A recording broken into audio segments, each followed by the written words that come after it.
नमस्कार दोस्तों। देखो ये सवाल किस तरीके से हल होगा। एक बल्लेबाज ने 11वीं पारी में 77 रन बनाए, जिससे उसका स्कोर का औसत 3 रन बढ़ गया। उसका नया औसत क्या है? 11वें मैच का औसत ज्ञात करना है। 11वें मैच पे नया औसत क्या है? 11 मैच हो जाएंगे तब। तो ये क्या कह रहा है? 11वीं पारी में 77 रन बनाए। 11वीं पारी में कितने रन बना रहा है? 77। ठीक है। अब ये दूसरा क्या कह रहा है? औसत 3 रन बढ़ गया। तो 3 बढ़ रहा है एक मैच में, तो 11 मैचों में टोटल औसत कितने रन बनाएगा? 33 रन। ठीक है। अब सवाल क्या कह रहा है? मतलब जैसे पहले क्या था कि 10 पारियां खेली उसने, 10 पारियों में x औसत था। 11वीं पारी में उसने 77 रन बनाए। ठीक है। ये अपॉन 11 पारी हो गई और औसत कितना हो रहा है? ये हो रहा है x प्लस 3। ठीक है। अब इसको आप हल कर लो। ये 10x प्लस 77 बराबर ये 11 गया 11x प्लस 33। इधर 11x है तो x इधर आया, ये 10 इसमें से घट गया बराबर 77, ये माइनस चला गया इधर 33, x बराबर 44 आ गया। x का मान क्या आ गया? 44। और नया स्कोर, नया कितना है? बाद में 3 बढ़ा, तो 44 प्लस 3 बराबर 47। ऑप्शन कहाँ है इसका? 47A। कैसे इस सवाल को हमने सॉल्व किया? हमें पता है कि कोई क्रिकेट खिलाड़ी है 11वीं पारी में 77 रन बना रहा है। ठीक है। अब वो क्या कर रहा है कि 10 पारियों तक उसका औसत x था और मैच कितने थे? 10। तो 10 पारियों तक के टोटल रन ये हो गए और 11वीं पारी में 77 बनाए। टोटल इसका औसत जो निकालेंगे वो औसत आ रहा है, पहले जो x था उसमें 3 बढ़ रहा है। इस समीकरण को हल कर लिया, x बराबर 44 आ गया। नया औसत x प्लस 3 है और x में 44 में 3 जोड़ देंगे तो 47 आ जाएगा। दूसरा तरीका क्या है? 11 में 77 है और औसत 33, इसको घटा के 44 और बाद में क्या 3 बढ़ रहा है, इसको जोड़कर भी डायरेक्ट भी निकाल सकते। देखो ये सवाल क्या कह रहा है? एक क्रिकेट खिलाड़ी की 27 पारियों की बल्लेबाजी औसत 47 रन है। उसका उच्चतम स्कोर उसके न्यूनतम स्कोर से 157 रन अधिक है। इन 2 पारियों को छोड़ दिया जाए तो शेष 25 पारियों का औसत 42 रन। मतलब उसने 27 मैच खेले, 27 मैच खेले, 27 मैचों का उसका औसत कितना है? 47। ठीक है। और 25 मैच खेले, उनका औसत है उसका 42। ठीक है। और जो ये 2 बचे मैच हैं, एक x माइनस 22 बराबर 157। जो ये 25 और 26वां और 27वां मैच है, इनके जो रनों का अंतर है वो 157 है। अब देखो यदि ये क्या है कि जैसे 47 है औसत 27 मैचों का, तो 26वें मैच में भी 47 रन बनाएगा। ठीक है। और 27वें मैच में भी 47 रन बनाएगा। ठीक है। और इन मैचों को भी 25 में 47 रन बनाने के लिए इसको क्या है? 5 रन चाहिए। 25 मैचों में 5-5 और जोड़ेगा तो कितना हो जाएगा? प्लस 25 इंटू 5 बराबर 125। 125 और 94, 125 प्लस 94 कितना हो रहा है? ये बराबर 9 और ये 11, 9 और 11, 9 और 2 11, 219। मतलब उसका क्या है कि मतलब जो 26वीं और 27वीं मैच में वो टोटल कितने रन बना रहा है? 219। और अंतर कितना दे रखा है? 157। 219 और 157 मतलब x प्लस 22, ये तो दे रखा है उसने 219 और x माइनस 22 दे रखा है 157। तो इसमें क्या है? इसको करो आप, 2x बराबर आ जाएगा आपके पास 9 और 7 6, 5 और 6 7, 376। x बराबर आ जाएगा 2 एकम 2 और 8 दूनी 16, 188। मतलब अधिकतम रन कितने होंगे उसके? 188। कौन से ऑप्शन में? डी में। इस सवाल को हमने कैसे हल किया? हमें पता है कि व्यक्ति 25 पारियों में 42 रन के औसत से रन बना रहा है। जो 27 मैच में कितना है उसका औसत? 47 है। अब क्या है, जो 26 में और 27 में मैच खेल रहा है उनमें अंतर क्या है? 157 है, अधिकतम में और न्यूनतम में। अब हमें पता है कि 27 मैचों का औसत 47 है, तो जब 25 तक का 42 है तो 26वें मैच में और 47वें मैच में 47 रन बनाएगा। और यहाँ पे भी यदि इसको 47 करते हैं तो इसमें क्या है, प्रत्येक मैच में उसे 5 रन जोड़ने पड़ेंगे। तब ये 25 मैच है तो 25 मैचों में 5 के हिसाब से 125 रन और जोड़ने पड़ेंगे। तो उसने 26 में और 27वें मैच में टोटल 219 रन बनाए। अब यहाँ क्या कह रहा है, अधिकतम और न्यूनतम का अंतर 157 दे रखा है और दोनों का जोड़ 219 दे रखा है। तो हम इसको जोड़ लेंगे, इन दोनों को जोड़ेंगे तो प्लस वाई से माइनस वाई कट जाएगा, 2x का मान आ जाएगा 376, x बराबर 188। मतलब जो अधिकतम रन है वो आ जाएंगे 188। देखो सवाल क्या कह रहा है, एक क्रिकेट खिलाड़ी की 30 पारियों का बल्लेबाजी औसत 40 रन है, उसका उच्चतम स्कोर उसके न्यूनतम स्कोर से 100 रन अधिक है। यदि इन दो पारियों को छोड़ दिया जाए तो शेष 28 पारियों का औसत 38 रन है, उसका न्यूनतम स्कोर ज्ञात करो। इस सवाल में क्या दे रखा है, 30 पारी हैं, 30, उनका औसत दे रखा है 40। ठीक है, अब क्या कह रहा है, 38 पारी, 28 पारी, 28 पारियों का औसत दे रखा है उसने 38। ठीक है, अब ये इसमें क्या है, 2 पारी है और 2 पारियों में न्यूनतम और अधिकतम के मध्य हाईएस्ट माइनस न्यूनतम, हाईएस्ट और लोएस्ट का अंतर कितना आ रहा है, 100 का।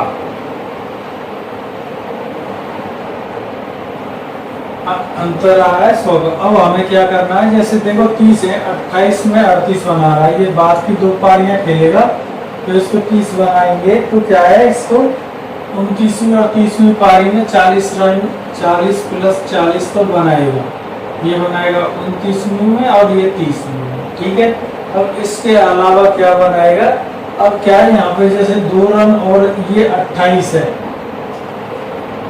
29वीं और 30वीं में तो 40 ही बना है।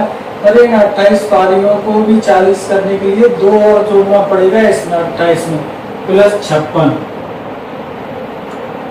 तो मतलब क्या है, उसके लिए जो 2 पारियां हैं उनमें कितने रन बनाएगा वो, 80 प्लस 56, 80 और 56 कितने हो रहे हैं, 13, 136 रन बनाएगा।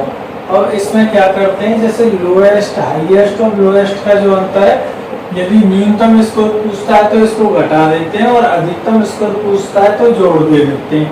तो अब क्या करना है, ये टोटल जो अधिकतम है 136 माइनस 100 कर देंगे, अब 36 और इसमें 2 का भाग दे दो, बराबर 18। तो न्यूनतम स्कोर है वो कितना आ जाएगा, 18। अब आप इसकी कैलकुलेशन कर लो, इनमें मतलब क्या है, दोनों के अंतर क्या है, 100 अधिक है, मतलब ये 118 है और जो न्यूनतम है वो 18 है, तो अंतर कितना आ जाएगा, 100 का।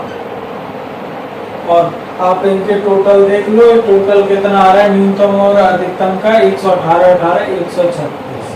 क्रॉस चेकिंग भी करते हैं तो ये सही होता है, ऑप्शन कौन सा है, 18। इस तरीके से इसको हमने सॉल्व किया। हमें पता है कि 28 पारियों का औसत 38 है, 30 पारियों का औसत 40 है, तो क्या है 29वें और 30वें मैच में 40 ही रन बनाएगा।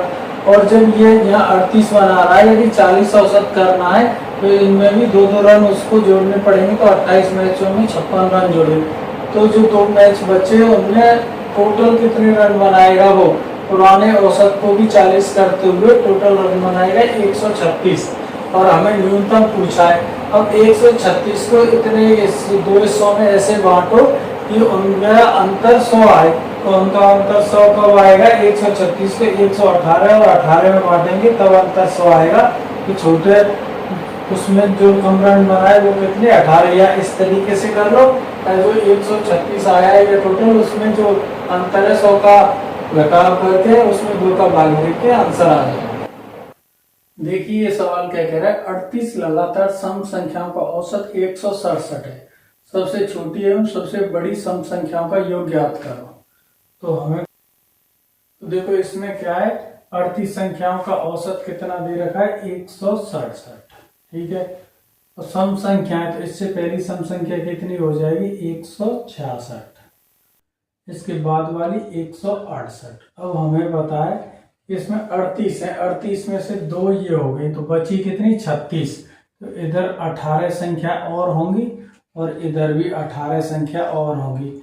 18 संख्या मतलब 36, इसमें से 36 घटा दो तो यहाँ 130वीं आ जाएगी पहली संख्या, और इधर 36 इसमें जोड़ दो, ये आ जाएगी 6, 12, 14 और ये 204, इधर आ जाएगा 204, ठीक है।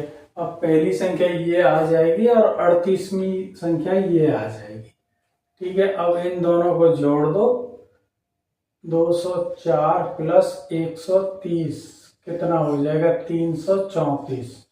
देखो 334 कौन से ऑप्शन में, 334 ए में।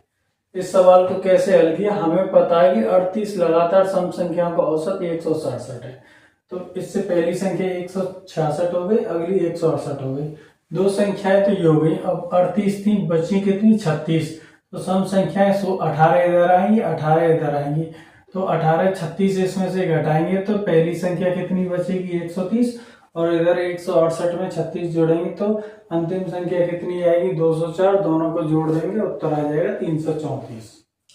तो देखो सवाल क्या कह रहा है, 29 लगातार सम संख्याओं का औसत 446 है, पहली और अंतिम सम संख्याओं के बीच का अंतर बताओ।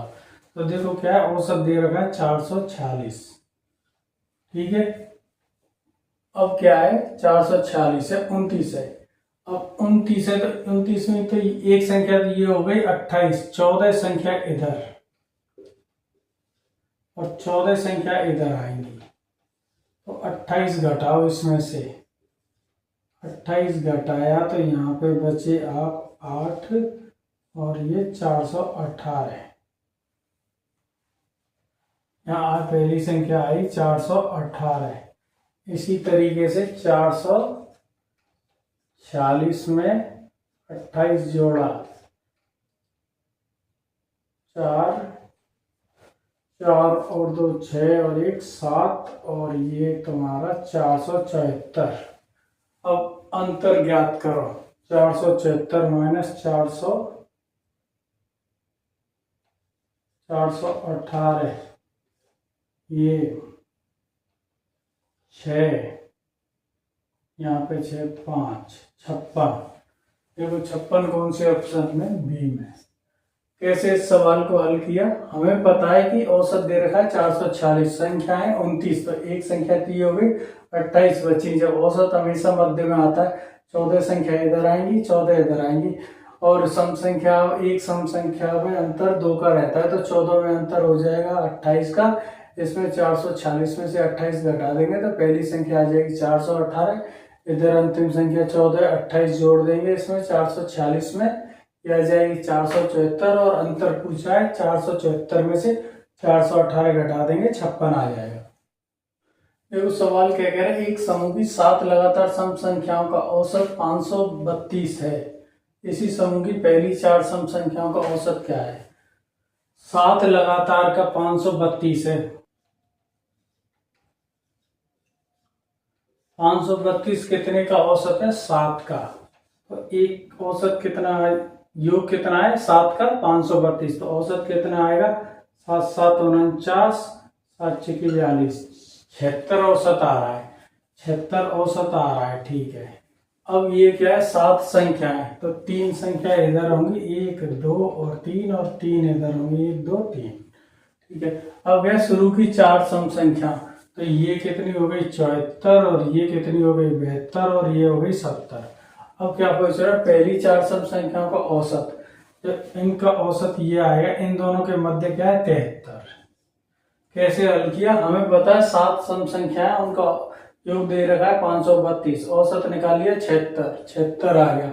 अब इसमें क्या कह रहा है, ये 7 संख्याएं, तो 3 इधर होंगी 76 से, 3 इधर होंगी, तो इधर ये हमने चारों संख्याएं लिख ली। अब चारों का औसत पूछा, तो बीच की दोनों संख्याओं को जोड़ के 2 का भाग दे दो, या इनके मध्य जो संख्या आ रही है वो औसत होगा। फिर सवाल क्या कह रहा है, यदि A B C D E 5 क्रमिक विषम संख्या हो तो उनका औसत कितना होगा। जैसे सपोज मानो औसत संख्या कितनी होती है, 1 है, 3 है, 5 है और 7 है और 9, ये 5 है, तो इनका औसत क्या आ जाएगा, ये तीसरी संख्या 5 आ जाएगी। और हमारे पास संख्या क्या है, ए बी सी डी है, ए बी सी डी और ई, इनका औसत क्या होगा, इनका औसत होगा सी। अब जैसे क्या है, ये विषम क्रमांक आते हैं, तो ये ए हो जाएगा, ये a+2 हो जाएगा, ये a+4 हो जाएगा, ये a+6 हो जाएगा और ये a+8 हो जाएगा। यदि पहली विषम संख्या a है तो इसमें 2 जोड़ते जाओ, ये सब विषम संख्याओं की सीरीज है। और औसत क्या है, तीसरी संख्या, तो इसमें औसत क्या आ जाएगा, a+4 कहाँ है, a+4 ये रहा। हमें पता है कि विषम संख्या क्या है, 1 3 5 7 9, ये 5 है, अब इनका औसत 5 आ रहा है। इसी तरीके से यहाँ हमें संख्या ए बी सी डी दे रखी है, तो हम क्या, पहली संख्या ए है तो अगली जो विषम संख्या a+2 आएगी, उससे अगली a+4 आएगी, उससे अगली a+6 आएगी, उससे अगली a+8 आएगी। जो बीच की संख्या है वो इसका औसत होगी a+4 ये।